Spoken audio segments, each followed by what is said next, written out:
Welcome to Pride of India show. Your Sridhar Chillara. Again today, we are here in Michigan, Detroit area.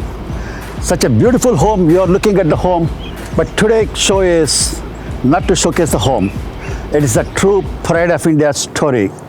How a success journey can start from a village in our Telugu states, and the whole story I'm going to let you inspire how anybody can succeed in their life, such a Pride of India. So now the guest today we are meeting is a woman entrepreneur. She worked as a Stellantis, as a Chief Business Development Growth CDO, Chief Business Growth Officer, and such a powerful lady. And she was heading to those companies. And such a lady today, she has the way AI has come into play our lives, and she is starting something, a creative AI. AI has really transferred. She thought that this is the time AI could do miracles and something create like a fortunes. So that's why she has quit all those things. She started her own startup, like big enterprise AI. So we will find out. We have done a lot of shows on AI, but the entire home is AI. So her husband is again into AI, and our Pride of India, Mamatha Chamarthi, she is also into AI. We will find out what is enterprise AI can really make wonders in the Fortune 500 companies. Let's go and more talk about this. Look at the beautiful landscape, and when we came in, look at the whole home and how beautiful this is, the entire home. I don't know, 2 people are living right now. I can see that, I was told, but we'll go inside and find out. Let's meet our Pride of India guest, Mamatha Chamarthi.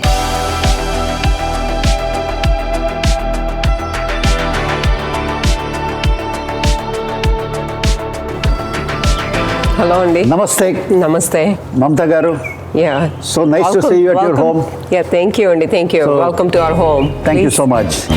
Thank you, Mamatha garu. So nice, really, such a beautiful home. Thank you, and, Andy. I've been to so many homes, but this is something like a unique, because I could see straight that, I don't know, is a river or... Orchard Lake, Andy. Oh, lake, quite fantastic. Yeah, it looks beautiful. Yeah. Yes, starts with... Gautam Buddha. Gautam Buddha. Always giving the wisdom. Yes, of course. Meet my husband, Andy, Gopal Chamarthi. Namaste, Andy, Gopal garu. It's so nice of you. Nice. Thank you, Gopal garu. Good day. Good to see you. Yes. Thank you. It's our honor to visit your beautiful home. Mamatha, let me start. I know that Stellantis is a very big company. You have been popularly known as the Chief Business Development Growth Officer. Now, and what you do currently, and what was your involvement in Stellantis? So let me first start with Stellantis and what I did. Just similar to how India gave me the foundation, and the United States gave me the canvas to paint my painting on it. Very similar. As soon as I moved to this country, I started my career with Chrysler Corporation. Wow. And so what does Stellantis mean to me? Stellantis is in my DNA. It's in my blood. Wow. And it helped me build passion for cars. And so much so that I was like, when I joined Chrysler, I was an hourly contractor. And when I went back to Fiat Chrysler, I was the top technology officer of the company. Excellent. Yeah, so that's what I feel like when you come to this country and you say, you come with 2 suitcases, we all do. Yes, we all do, with like less than $100 maybe in your pocket. Many of us do that. Yes. And then you have a huge dream that you'll make it big in the US. Yes. And that is the opportunity that Chrysler gave me. Fantastic. And when I went back to Fiat Chrysler, I was the CIO, with the global CIO. And then when we became Stellantis, Fiat Chrysler merged with PSA, which is a French-German company. And we became Stellantis. Literally, at the elevator, I pitched to the CEO, Carlos Tavares of Stellantis, and I told him that the next biggest opportunity for Stellantis was in software, not just EV, but software. Wow. And I told him that's a 20 billion euro opportunity, Carlos. And he said, can you put a plan together for it? Fantastic. And I said, for sure, why not? And so I put a vision for it, a strategy, and then went back and presented to him. Not only that, I met with all of the investors of Stellantis and the chairman, John Elkin, and then taking all of their feedback, put together a vision. And then I went back to our CEO, Carlos Tavares, and I told him, it's not just enough to have this vision, but we have to go public. It's almost like when we have a weight loss goal. Yes. And when we publicly state the weight loss goal, we are more committed to that goal. Yes. I said the same thing. Let's go public and announce this is the goal of Stellantis. We are focused on EV and we are focused on software-defined vehicles. And he said, let's do it. And we did an investor day in 2021 and set a very bold target. And we said, we are going to make 20 billion euro, which is $25 billion, and create a new line of business. And it would be pretty similar to technology companies. It will achieve margins like 55% margin. Fantastic. Auto industrial, it's anywhere between 3 to 9% margin. And 55% margin is unheard of. And I told him, and we told the investors, we told the public, we told our customers, we told the media, everyone, and we announced our goals publicly. And 3 years later, you would not believe, we closed the loop, called the same investors and the media and everyone together and said, you know what we have achieved? We achieved 1.5 billion euro within record time. My goodness. At 55% margin, and we overachieved on our plan. And everyone was happy, and then that's what Stellantis means to me, that when you have a bold vision, someone believes in it, and believes in you, and says, go for it. Oh my goodness. So this basically, but you started your association with the Chrysler, but Stellantis has acquired. Yes. And how big is the Stellantis company as of? Stellantis is a 220 billion euro company. Goodness. And so I was the chief software growth officer but before I became even the chief software growth officer, I set the vision for what should be a very critical pillar for Stellantis. And before acquiring, what was the Chrysler's revenue? How big was? Chrysler was almost half of it. Half of it, $100 billion. About 100 billion. Because the reason is why I'm asking is, your vision has increased from a typical margin of 3 to 9% to 55%. That means if the Chrysler would have continued with the same traditional model, that $100 billion, it is 11 times more profitable what she's doing. It is as good as $1.1 trillion equivalent effect of the sale. Exactly, exactly, you got it. You're such a brilliant and having a high profit margin, it's equivalent of that. Yeah. The Chrysler would have continued traditionally with $1.1 trillion, like 100 billion multiplied by 10, 11 times, $1.1 trillion. And then 3 to 9% traditional. She's achieving in very $100 billion similar. I know that it's not gone, it's in the phase, but it's as good as that bigger vision.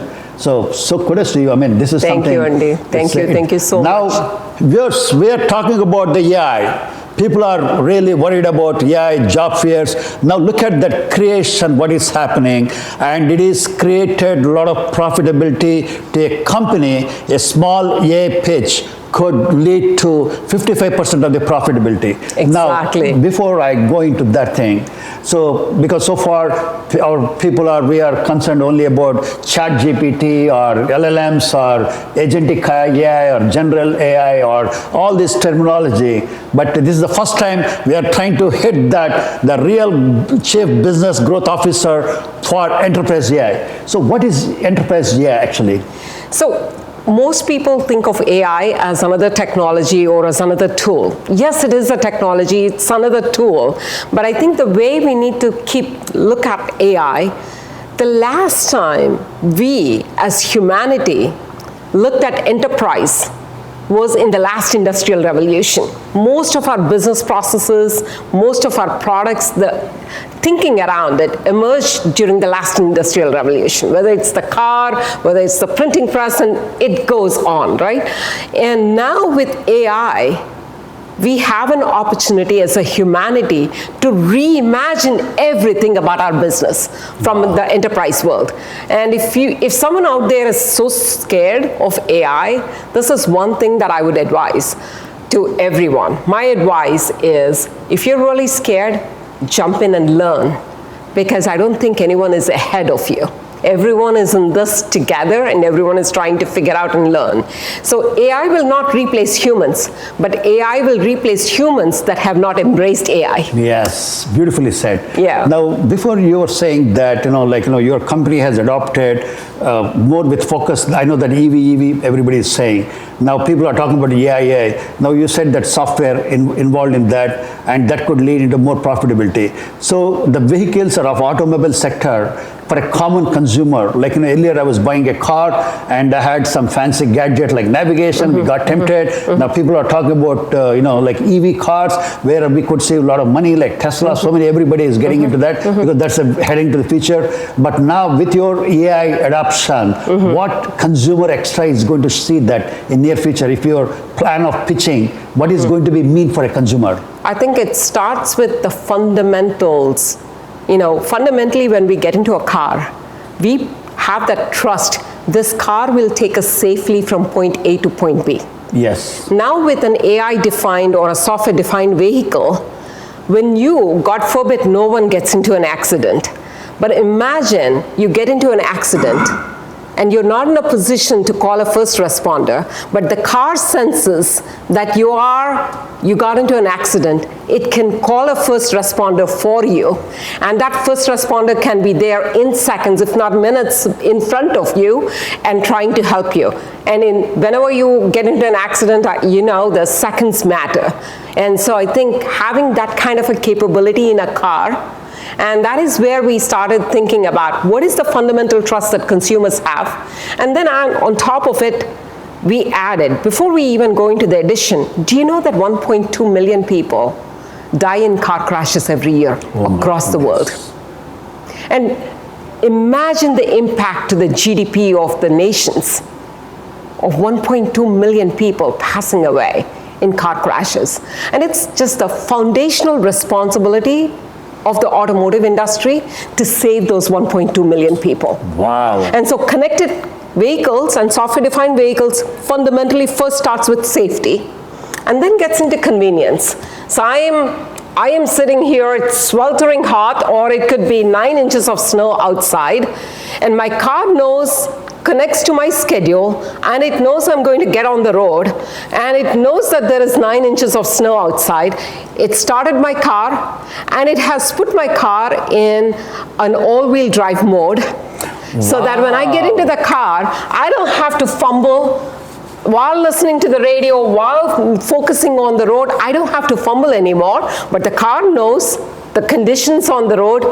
Car knows my schedule and made it very, very convenient for me that it's turned on the all-wheel drive. Beautiful, she said that thing, a small thought process could it's a $1 billion opportunity. Like Exactly. example, if a person is driving, a lot of vehicles people are buying, let's say something like unique what she was saying, let's say they meet with an accident.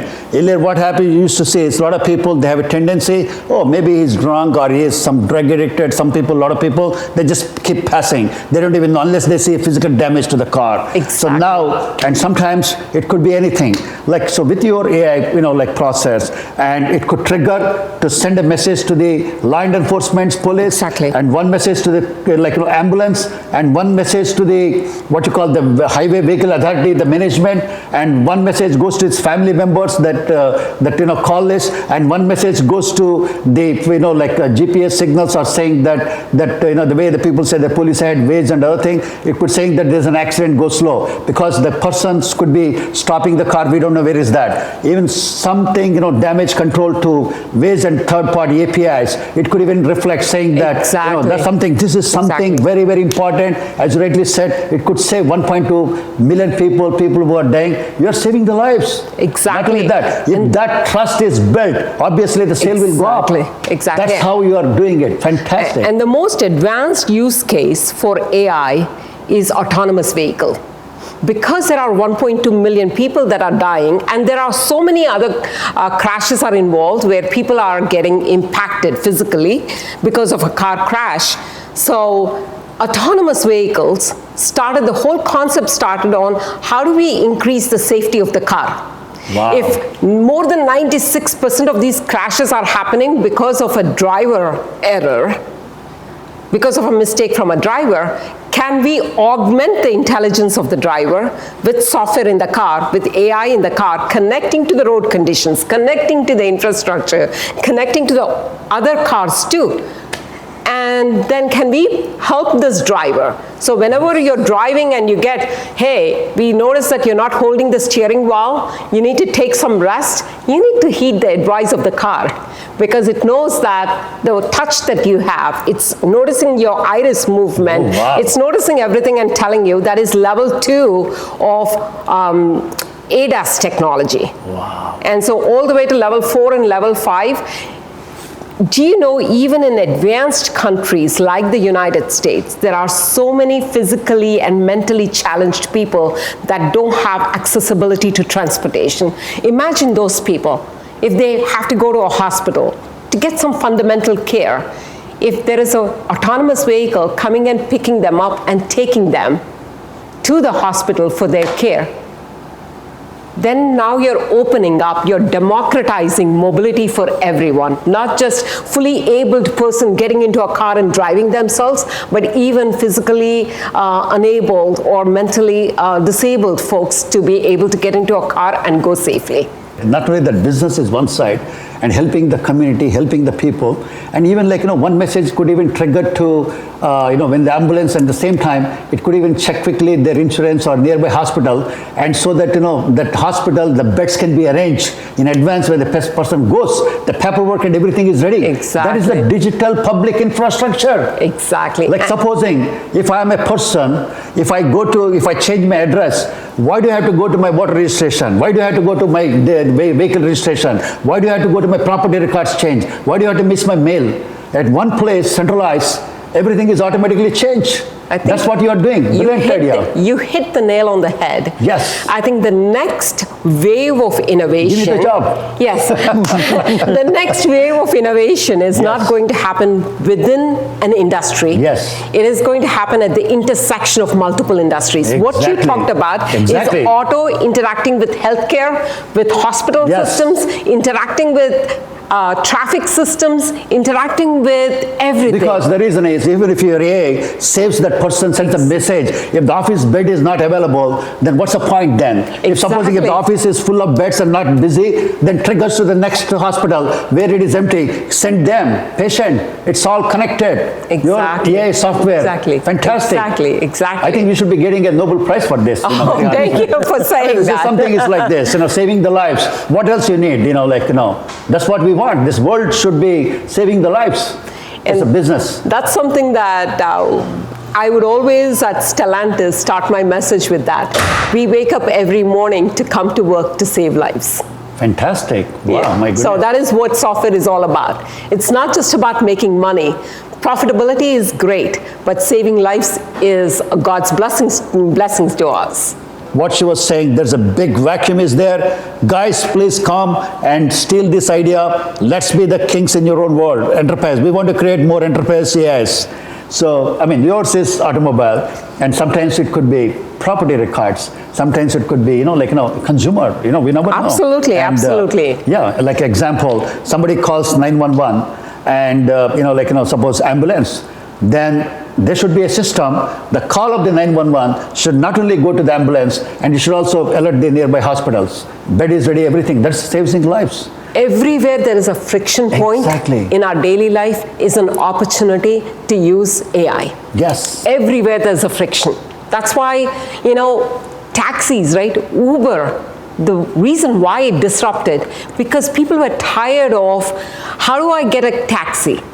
And with Uber, how convenient has it made for us to get a taxi on our beck and call? I think there is one more thought is coming since you are pitching to this thing. Sometimes when you drive on the highway, 8 hours, 6 hours, 10 hours, and if your AI can tell, hey, you're driving to a very sightseeing spot, just like 1 mile away, would you like to take a break? You're not taking a break for last 2 hours. There is a coffee shop nearby, plus sightseeing. You want to have it? That's exactly what we were working already at Stellantis with Starbucks. With TomTom, the navigation company, and we were working with Starbucks, and we were telling Starbucks, this person that's driving the car is your customer, and this is the kind of coffee she likes or he likes, and they are about 5 minutes away from your Starbucks. So you show a promotion, make it simple to order it, and it's ready for you to get picked up. My goodness, fantastic. So, yes. I think, Mamatha ji, I mean, I don't know what to tell you. Like, I'm thinking like I'm talking to a lady with 20/50 vision. Oh, thank you. Fantastic. Thank you so much. Thank you. So coming back to Gopal ji, I know that, you have a very, I don't know what you call, a very dynamic and dynamite wife.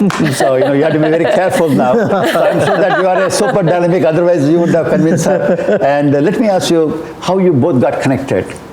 That's a very interesting question. I know Mamatha since she was 7 years old. Wow. My sister happened to be her neighbor, and I met her. I used to live in Chennai, and I used to visit my sister, and that's when I met. She was 7 years back then when I first met her. So God has already destined to have you, that's why you got connected to 7 years. But by the way, what do you do, Gopal Garu? So I worked in automotive industry for nearly... both are automotive? Oh yeah. My Yes. wow. It's a totally automotive family. It is an automotive I think I would family. like to see your automotives today. Yes, I don't know for what car sure. You driving. should Yes. look at my small collection of cars. Oh my goodness, correction she is saying, I don't know. I think I must watch. So actually, I worked in automotive industry for over 3 decades, and I worked in construction equipment as well. And now I have a startup. What we do is to predict failures before they happen. For example, if you're driving from Detroit to Washington, D.C., you can take your mobile and say, hey, I'm going to take this particular vehicle to Washington, D.C. on a 5-day road trip. Is my vehicle ready? And then it will tell you exactly all the things that need to be done in terms of fluid checks, maintenance, and all those things.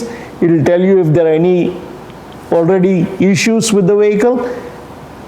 And it goes beyond that and tells if there are going to be any issues along the drive. Wow. So that you're well prepared. So that the whole idea is, any asset, we are focused on automotive, we are focused on vehicles, but the general principle is, no matter which asset it is, you should know the health of the asset and when it's going to fail, and not let it fail in an unscheduled way. You want to know upfront what the life of the vehicle is, life of the asset is, so that you can decide whether to put that asset into operation or not. You would rather have the vehicle in your garage than to get stranded on the middle of the road. That is the whole idea behind what we are trying to do. So basically, typically a car or any vehicle pops up like, something, engine or signs or something, symptoms. So you go beyond that, and with your AI tools, tell that vehicles what problems, you caution the consumer or you caution the companies? If you look at health of a vehicle, in the automotive food chain, starting from supplier of parts to OEMs, dealers, actual users, to all the way to reused vehicle users, insurance, fleet owners, everybody in between. Everyone wants to know the health of the vehicle. Wow. But we are targeting primarily OEMs because they have the highest bleed in terms of warranty cost. Wow. Their warranty cost is as much as the profits that they make. So the bleed is so high. We are laser focused on helping OEMs improve their bottom lines and improve their profits by reducing warranty cost. Do you know one more thing? In a way, the way we said to her, you are saving the lives apart, keep the business apart. Same thing with you. You are also saving the lives because you are telling in advance what could go wrong. You are trying to fix it. It's like prevention is better than a cure. And Exactly. not only that, you are saving billions and billions of dollars to the insurance companies. Then do you know the reason why? Something, if it is ignored, then that could trigger into some accident, or it could trigger into some damage to the vehicle. Yes. Ultimately, when it happens, insurance company is going to pay. The consumer is going to hit with small deductible, but the insurance company pay the big thing. So now collection of all those things, it could be into $1 billion. So you are saving the insurance industry with your startup. the billions and billions for the insurance company and also saving the lives in a way. Apart from that, benefit to the OEMs. Yeah, it is helping lives in the content, like, because imagine the margin pressure on the OEMs. Yes. Because especially with alternate market. Exactly. Aftermarket. Exactly. If the warranty reserves and warranty costs go up, it puts tremendous pressure on the margin for an OE. What do they then do? They lay off a bunch of people. And most of those people that are laid off are in high-cost countries. Yeah. But so you have a competition he's saving lives in a completely different way. Yeah. But how do you control that? There's so much of business, more than OEMs, aftermarket products are there. Yeah. How do you control? You can. Yes. But everything is aftermarket is there. Our goal is to make sure that you always understand the state of the vehicle, so that even if you're taking the vehicle for repair to a dealership, you know exactly what the problem is before you go to the dealership. So the dealer has all the parts ready, they know exactly what to fix, and there is something called right fix the first time. If you owned automotive, you would know that it's always a hit or a miss what they fix. They'll keep changing parts after parts after parts before they get to the bottom line. But this will help the dealers be prepared so that the right fix is done the first time. Let's make a U-turn again. So you guys met at 7 years, and basically, I mean, at that time, just probably like as a friend or sister, friend, whatever it is. But when did you come into this country? I came in '94. How about you, Mamatha ji? 1995. Oh, okay. 1 year later. She was at school in India at that time. So, but the thing is, that marriage came or? Yeah, we got married in 1990. Oh, I see. So 4 years later, Gopal came here, and then I followed in 95. Oh, I see. Where do you originally hail from, Mamatha garu? My ancestors are from Krishna district. Okay, great. And then, but I was brought up in Hyderabad. Hyderabad, got it. Yeah. And how about you? My ancestors are from West Godavari, Tanuku. Okay. And I was born in Hyderabad. I grew up in Chennai. Oh my goodness, you covered all entire South India. I mean, I'm glad that West Godavari and Krishna district, very typical, nice Andhra district. Very good. You have that heritage. So now the thing is, the whole thing is like when you came into this country, I'm sure that you came as a MS Masters you did. I did. It's an interesting background that I have. Wow. I have an undergrad in psychology, sociology, and English. Wow. And then I got a scholarship from Government of India to do masters in English. So I did my masters in English in Osmania University. Wow. And I stood, I got a gold medal from Osmania in masters in English. And then after that, I got married to Gopal. And Gopal always looked at me and said, "You're made for the business world." I started teaching English to intermediate and then undergrad students, and Gopal would always tell me, "Mamatha, I think you're made for the business world. I think you should go pursue an MBA." So I pursued MBA at Sri Venkateshwara University in Tirupati because that was closer to KGF where we were living. And halfway through, Gopal came to the US, and then I finished MBA and followed him. When I came to this country, the IT boom was just about to begin in 1995. Oh, 1995, yes. In 1995, Yes. Even before the Y2K boom. Yes, yes. And Gopal was telling me, and one of my cousins was also instrumental in saying, "You started doing MIS in MBA. Why don't you take that track and go get a master's degree in computer science?" Wow. Believe me, I'm not from a technical background. So when I went to Wayne State University to get my master's in computer science, I had to do an entire undergrad in computer science for a year and a half and finish off all of those courses because those were the prerequisites before I could do my master's in computer science. And in this period, my first son was born, Rahul. And then by the time my second one was born, and after in 2000, I finished my master's in computer science from Oakland University, and then did another MBA from Northwestern Kellogg School of Management. Wow, so many. That's a very So I inspiring. have about 5 master's degree, and I always say 4, and Gopal always corrects me 5, because I have a master's in project management from George Washington. And also one more thing, like out of curiosity, and we have been living, smartphones, and we are very happy.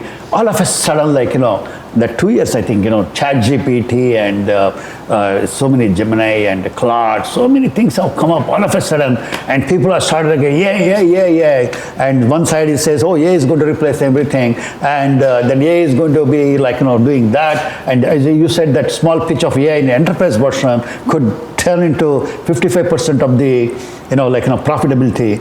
And but the thing is, when you see that 55 profitability, that means some sort of cost somebody is eliminated, then only the profitability builds. So that means if the car has a value of $50,000, when you say we are going to save 55% to the traditional way, that means 50% almost hitting that somebody else is making some money. Because anyway, the producer is not making that thing, 3 to 9%. Somebody else is making, some OEMs or God knows the labor or whatever it is, that is being hit. Then only you save this 55%. Right. So do you think that AI is good for the companies and good for the people who page? But the thing is, somebody is losing here if you look at that.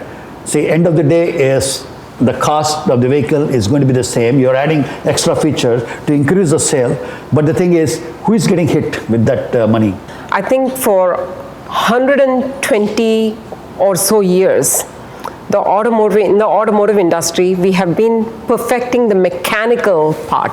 And over the last couple of decades, we have been perfecting the mechatronics. That is the electronics that went into the mechanical. And if you say that, if you follow that with the IT wave, there was at a point where there was mainframe and skills around mainframe were in so much demand. Especially but today, it's gone. It's completely gone. It's vanished. And you can look at the technology with AI the same way. As long as we keep adapting. But the car is always going to be a mechanical instrument. Of course. A car cannot just be run on pure software. Only you're increasing the consumer confidence, that's all. Exactly. But that one small pitch will increase the sale. Yep. The profitability will go up. Even the iPhones or even smartphones, there is a mechanical part to it. Yes. And it's an integrated component all the way from AI to software to the physical device. Yes. And it's the same with the electronics and same with automotive. It is the AI, it's software, it's electronics and mechanical, everything integrated together. And when you look at some of the Chinese OEMs, this is something so fascinating. They started going down the vertical integration layer all the way to mining the materials that are minerals that are required for the EV. So I think, does this vertical integration give you the agility to move? And does the business model that we have in the Western world with a tier 1 supplier, a tier 2 supplier, a tier 3 supplier, going back to your question, who is losing and who is winning? Maybe eliminating the layers. The winners are going to be not just eliminating the layers and disintermediation, similar to what Uber has done. I think the winners are going to be the ones that are constantly adapting, constantly learning and adapting. One thing I learned from your show is, the only future is, even for a human being or for anything, for business or even for individual or professional or student or enterprise or CEO or anybody, if you don't adopt AI, you are out of the business. Exactly. That much I learned out of your talking. Because the companies, now you are adopting this AI technology, making the consumer confidence with so many benefits, and obviously the sale is going up. The total market is fixed. Somebody is eating major share means somebody is going to die. Simple. It's common sense. And the market share, right? I mean, you can't create extra market. So now with the AI, with your thing, the company, you're with the pitch, it's like a front runner again. Yes. Who is coming first? Yes. Tesla EV. Now everybody has come. Now they're gone down because of everybody is doing copy paste. Nobody can stop. Yep. I mean that thing we can't. There's a question of the. So do you think that you are going to be the first company going to hit with this thing, or somebody else is also going to come? I'll hit with AI. Yes. I think it's not just one company. Every company They started using. Earlier we used to say every company is a technology company. Now every company needs to be an AI company. Exactly. It's no longer, I'm going to get hit with AI, you're not going to get hit with AI. Healthcare, doctors, think about those surgeons and how AI is going to start augmenting initially, but maybe in the future it will replace, because a machine, AI guided, will have a lot more precision than a human performing the surgery. You are talking about the physical AI now. Exactly, robots, exactly, people exactly. With more, like manufacturing industry, our people get tired after 4 hours, 5 hours. We don't even work like 8-hour shift sometimes. Human is a human. But this robotics and physical AI keep on working 24. Human produces 10%, they produce 1,000%. I don't know where we are headed. Do you think that AI is going to lay off jobs because with all the things physical AI is coming? I think, again, as I strongly believe that AI, people who embrace AI are going to be the winners, and they are not the ones that will get laid off. People that will get laid off are the people that are not embracing what's coming to them. If I still want to sit here and say, my skill set is going to be only mainframe, and I'm only in this kind of a box of mainframe, those days are gone.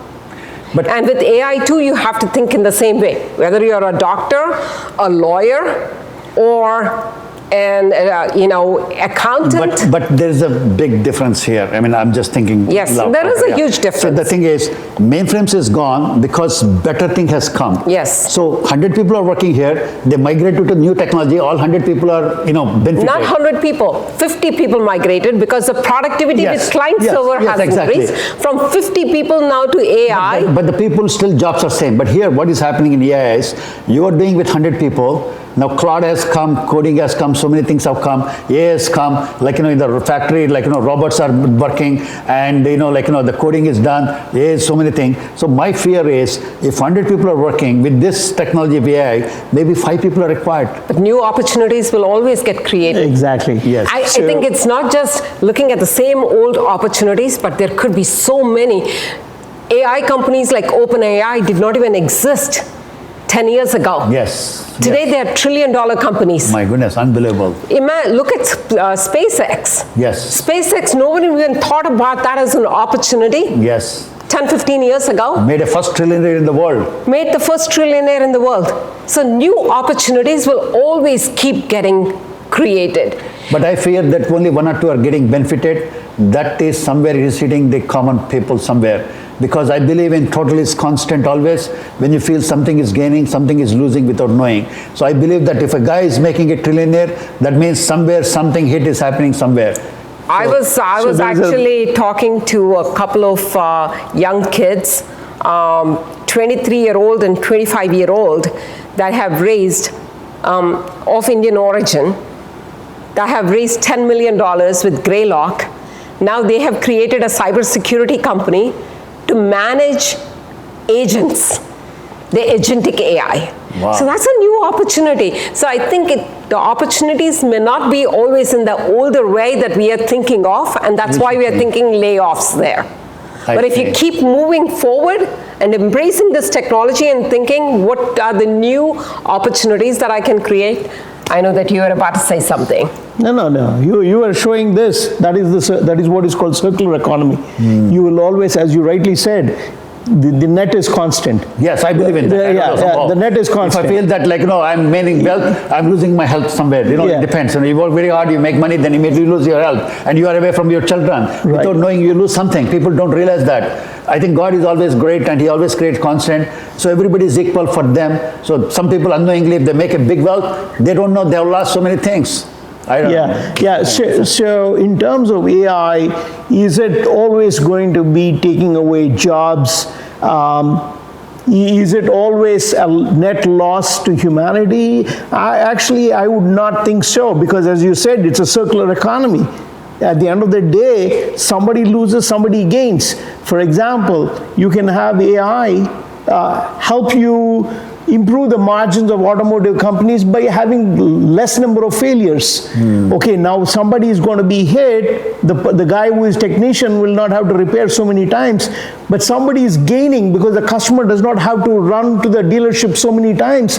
It's a productivity gain for the customer. So it's a circular economy if you look at it. And as you rightly said, you put everything together, it's a sum is the same. Right? Yeah. So there's a whole science behind what is called circular economy and how you manage that. And automotive and aerospace and these major industries play a significant role in the circular economy. Right. I think one more example I'll give you from the trucking industry. Yeah.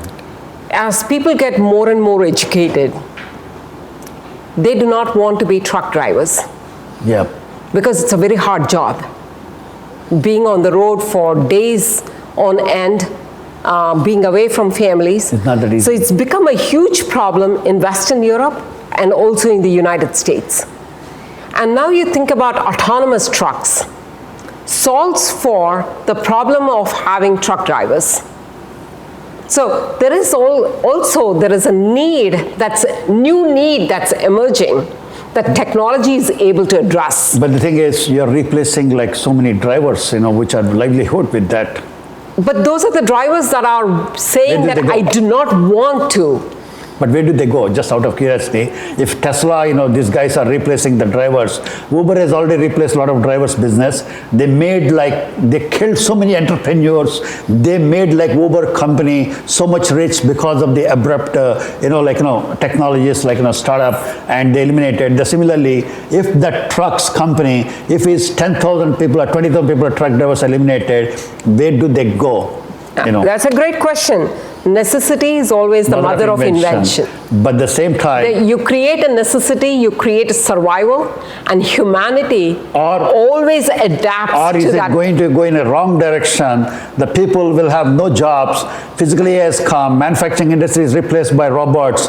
And in the home, even the robots are going to serve our coffee and everything in the home and outside. And that mechanical works like marketing and so many things. Instead of having 100 people, stay with small guy with 2-3 people using the AI tools and everything. There will be a huge impact, Andy. There will be a huge impact, yes, the way that you're talking about.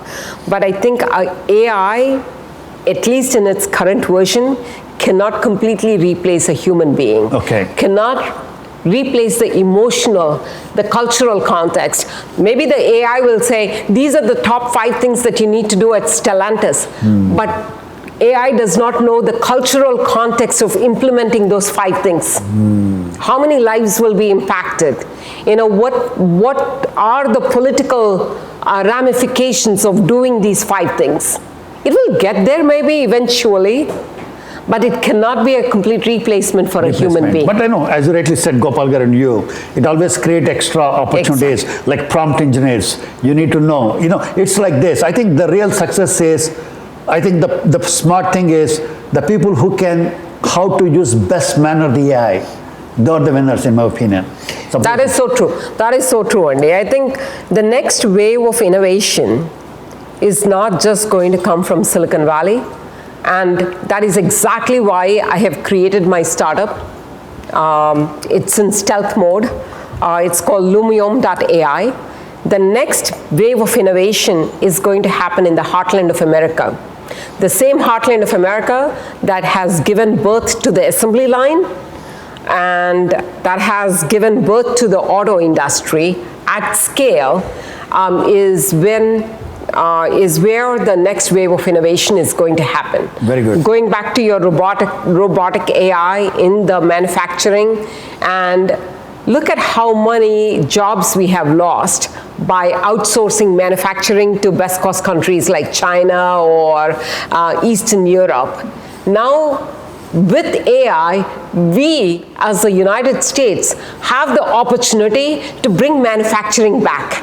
Before we go into your home, I want to ask you one question, because even I want to talk about your startup, because so far we are talking about Stellantis, but we want to talk about your startup and with your people, partners. Yes. So before that, I want to ask you, who do you think, as a very successful enterprise AI woman, what do you think, who will be the superpower in terms of AI? China, India, USA?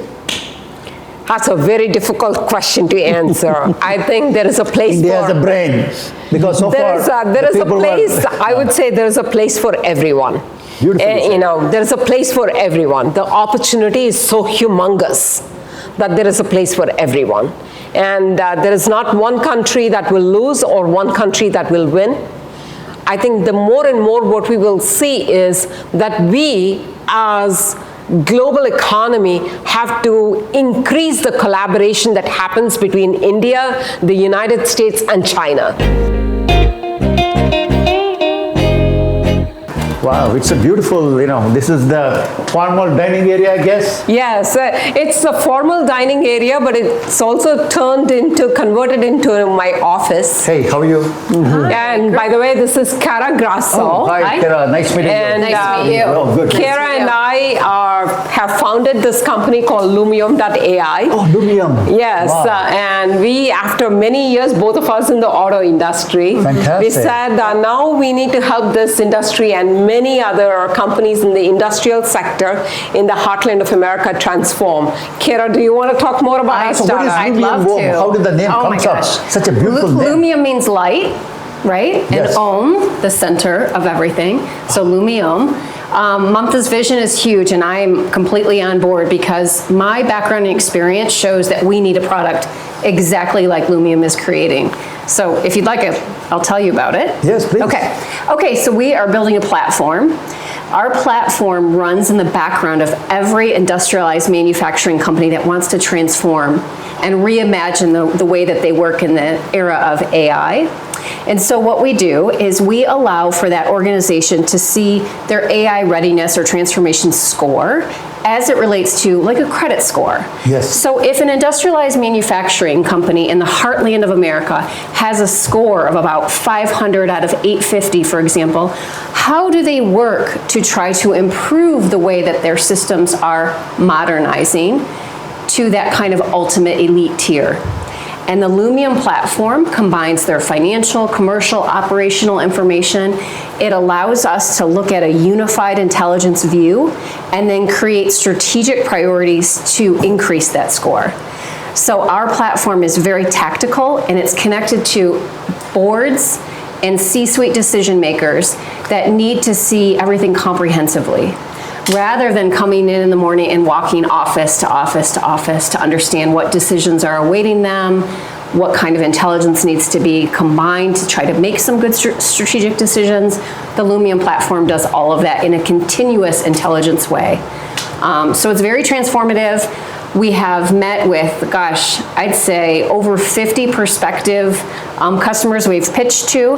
Right now we have 3 design partners, and this is in a matter of 5 months. Yeah. So it's gone very, very quickly. The best part is, if you're in the heartland of America and you're intimidated by AI and you don't know where to start, our platform allows an easy starting point to comprehensively look at all of your systems and to create some strategies moving forward.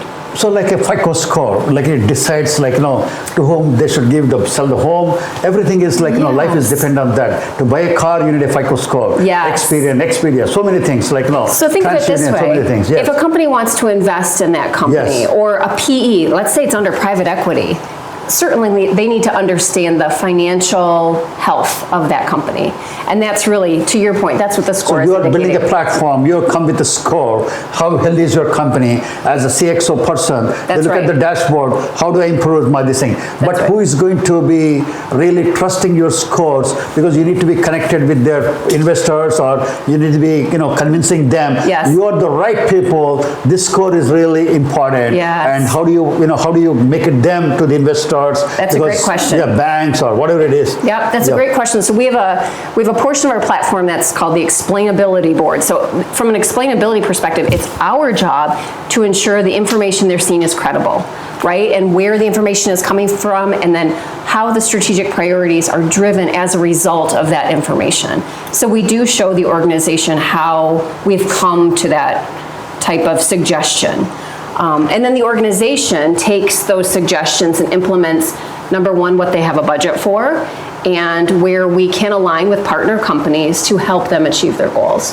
I think one of the partner companies that we are working with, one of the suggestions that our Lumium score came up with was to reduce their engineering cycle time from 30 months to 3 months. Wow. Because it was looking at many of their Chinese competitors. That's right. And it was also looking at some of the competition in their specific in their specific segment in the auto industry, and said, if you continue to go on a 30-month cycle time, engineering cycle time, you'll keep falling backwards. So what I understand is, like, you try to go to the industry, you try to identify with their users and the high stakeholders, you break up all the tasks, and you see where the AI readily available solution can be implemented in a slice and manner everywhere. Exactly. And get that final thing. That's right. Yes. And we even go down to who should own that KPI. What is the investment to execute and to achieve?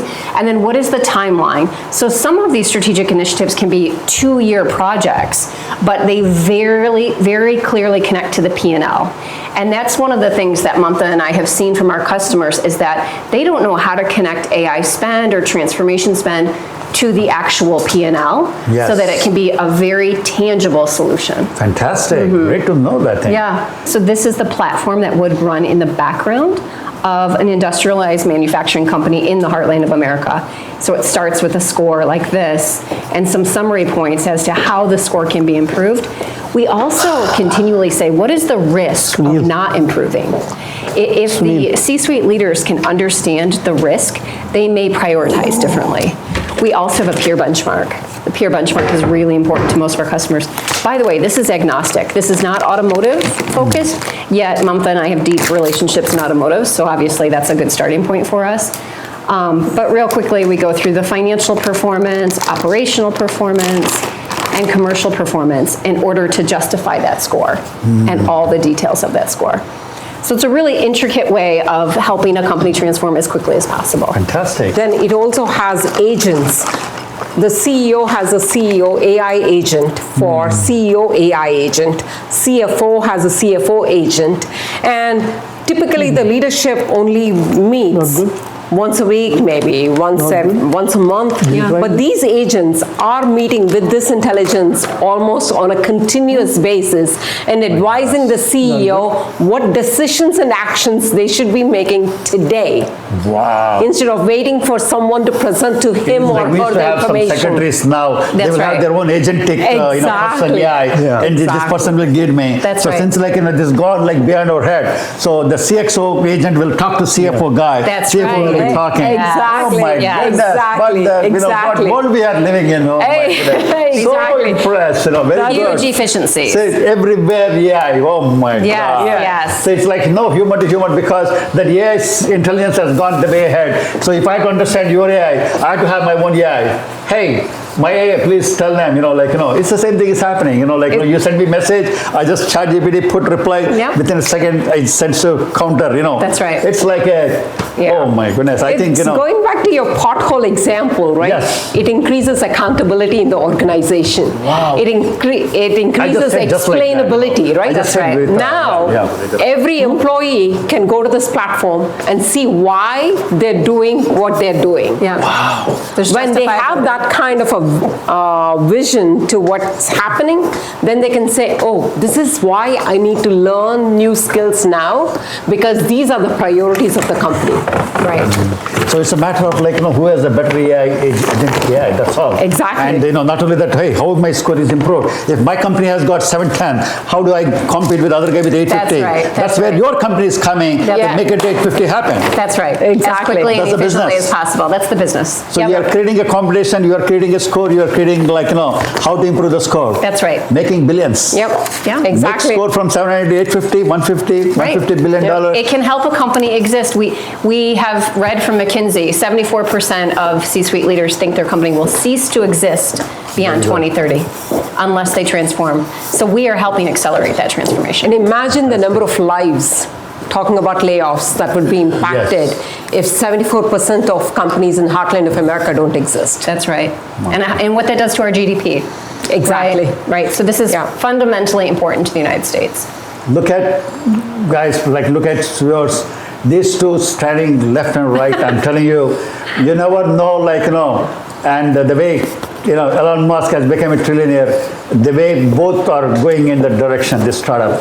I mean, I don't know, when you're going for IPO, kindly consider us. Please. Yeah, I do believe in very powerful women in technology, and I'm so happy to be partnering with that's Kiera on good. this.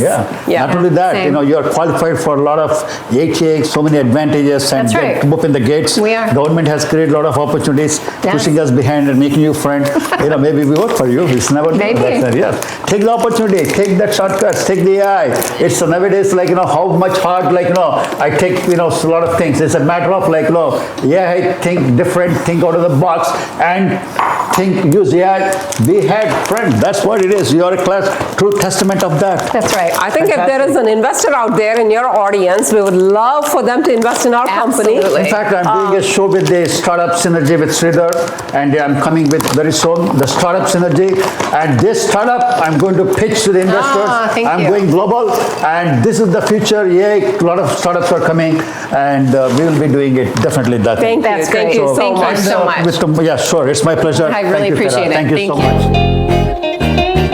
much. You were telling about you have a big boat. Is that the one you were talking about? No, this is a jet ski, Andy. We have a boat on the lake. I see. It's in the water. I see. It's in the water. We go there. Yeah. Wow, you have a nice Maserati. What is that? Basically. That's Maserati MC20. MC20. Wow. Yeah, it's one of the 60 cars that were produced in the world. Oh my goodness! Just 60 cars. That's it. And one of the 11 in the US, and one of the 2 in Michigan. Wow, how did you manage to get it then? That's Mamatha. She was influencing actually the design of the car, so it took another 3 years. Wow. She wanted a convertible. Yes. So this is the first Maserati convertible. My goodness, fantastic.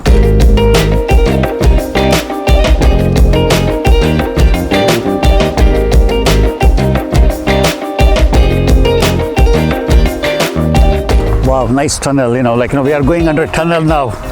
It's very interesting. Yes. Tunnel under the road. Yes.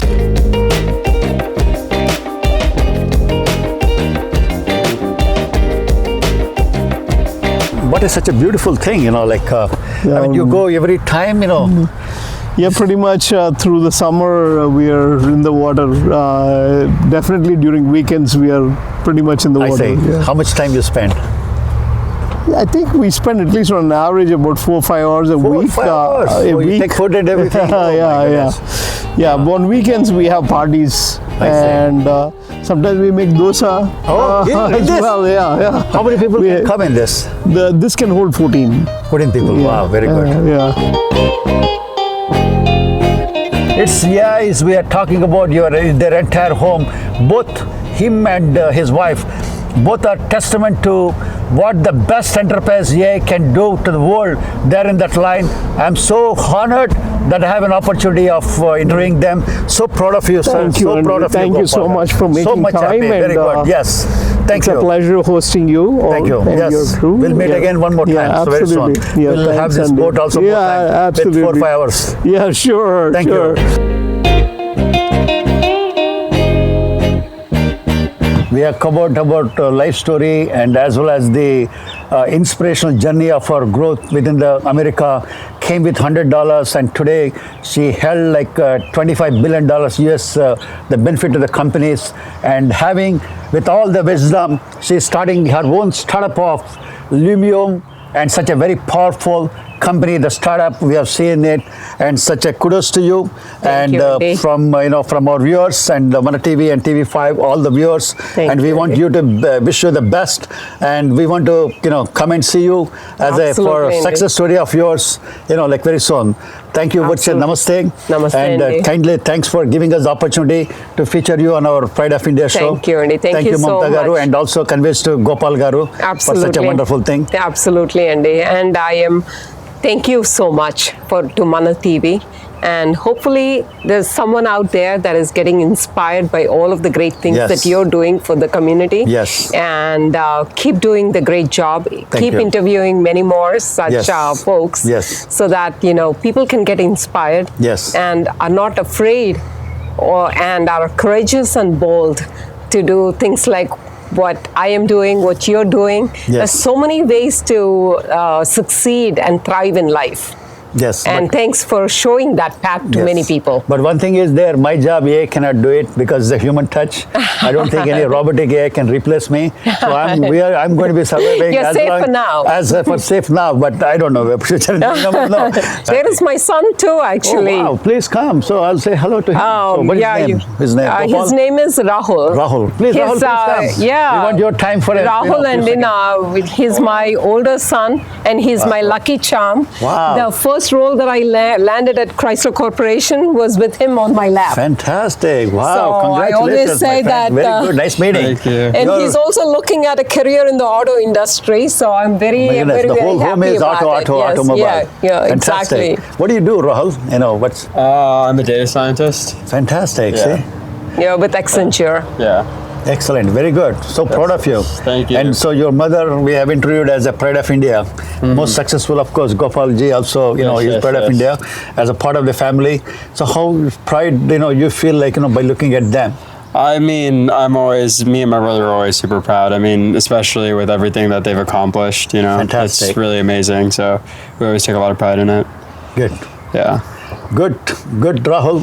Yes, and such a people like he's still wearing that Lord Balaji's such a traditional family you brought. What else you need, he's such a beautiful, wonderful son. Lucky to you, landed you in Chrysler. Exactly. And maybe I give you shake hand, maybe luck also starts to me. Yeah, maybe. Thank you very much, Mamatha. Today I'm so happy because the Pride of India so far, the first woman I have been interviewing her with such an inspirational journey. I'm Sridhar Chillara. We'll come back with one more guest for my different show. Thank you.